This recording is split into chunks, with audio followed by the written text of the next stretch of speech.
तर नमस्कार, माझं नाव आहे प्रिया आणि मी परत एकदा स्वागत करते माझ्या छोट्याशा व्हिडिओमध्ये. चला तर आज आपण बघणार आहोत सटवाईची पूजा कशी करायची. तर सासूबाईंनी सगळ्यात म्हणजे सकाळी लवकर उठल्याच्या नंतर अगोदर तर दिवे वगैरे बनवून घेतले होते, वरण भात. आणि हे जे दिवे आहेत ते गव्हाच्या पिठाचे आहेत आणि 5 दिवे बनवून घ्यायचे, म्हणजे खालचे जे असतात ते. आणि नैवेद्य 5, त्यावर दिवे आणि असे 5 मुटके. तर ते सगळे उकडून घेतले होते. अशा पद्धतीचं ताट वगैरे सगळं भरून घेतलं होतं. आणि आम्ही गेलो सगळ्यात अगोदर तर गावातली सटवाई करण्यासाठी. तर साहित्य काय काय लागतं ते अगोदर मी सांगते तुम्हाला. एक म्हणजे पाणी भरून तांब्या, पीस, ओटीचं सामान, सिंदूर आणि नारळ खूप महत्त्वाचं आहे. आणि अगरबत्ती, काड्याची डब्बी, परत हळदी कुंकू आणि जे आपण दिवे बनवलेले ते. एक पेपर पण सोबत ठेवायचा, कारण तिथं वल्लं असल्यामुळे आपल्याला ठेवायला पण बरं पडतं. चला तर आता पूजा कशी करायची ते बघून घेऊया आपण.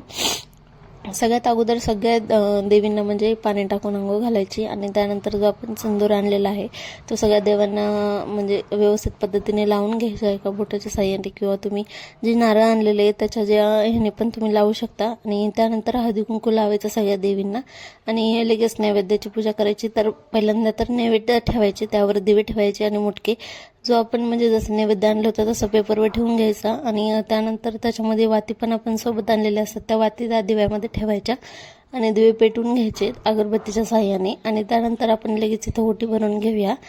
तर ओटीसाठी जे पीस आणलं होतं आणि 5 प्रकारची फळं आणली होती, म्हणजे खारीक, खोबरं, सुपारी, नारळ अशा पद्धतीचं. तर तेच ती ओटी भरून घेतली मी सगळी देवीची. तर प्रत्येकांची पद्धत ही काही सेमच नसती, सगळ्यांची वेगवेगळी असू शकते. कोणी पुरणाचे नैवेद्य करतं, कोणी भाजून नैवेद्य करतं. तर आमच्या इकडं तर उकडूनच पहिल्यापासून केले जातात, तर तसेच केले होते. नारळ पण जे सोबत आणलं होतं ते त्याला हळदी कुंकू लावून देवीला फिरवून आणि फोडून घ्यायचे. आणि त्यानंतर जे काय आसपासचे लोक आहेत त्यांना पण द्यायचं. आणि सगळ्यात अगोदर तर देवीला ठेवायचं. तर ज्या बाळांची आपण सटवाई करत आहोत त्या बाळाला थोडा वेळ तिथं खेळू पण द्यायचं. तर देवीच्या पाया पडवायचं. आणि जे काही सोबत आलेले त्यांनी पण देवीच्या पाया पडायचं. तर आमच्या इकडे तरी 2 देवे आहेत, म्हणजे एक शेतात आहे आणि एक गावात आहे. तरी गावाच्या पलीकडे तिथलीच अगोदर सगळी सटवाई करून घेतली आणि यानंतर आम्हाला जायचं आहे शेतातल्या देवीला. तर ते तुम्हाला पुढच्या व्हिडिओमध्ये बघायला भेटेलच.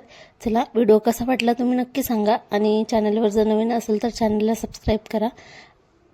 भेटू आपण अशाच एका छानशा व्हिडिओमध्ये. तोपर्यंत धन्यवाद.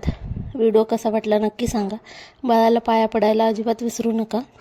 चला, आणि मनोभावित देवीला प्रार्थना करायची की बाळाचं आरोग्य वगैरे चांगलं असू दे. आता लगेच शेतातली जी देवी आहे तिकडे जाणार आहोत आम्ही, म्हणजे ते तुम्हाला दुसऱ्या पार्टमध्ये बघायला भेटेल. भेटू आपण पुन्हा. तोपर्यंत धन्यवाद.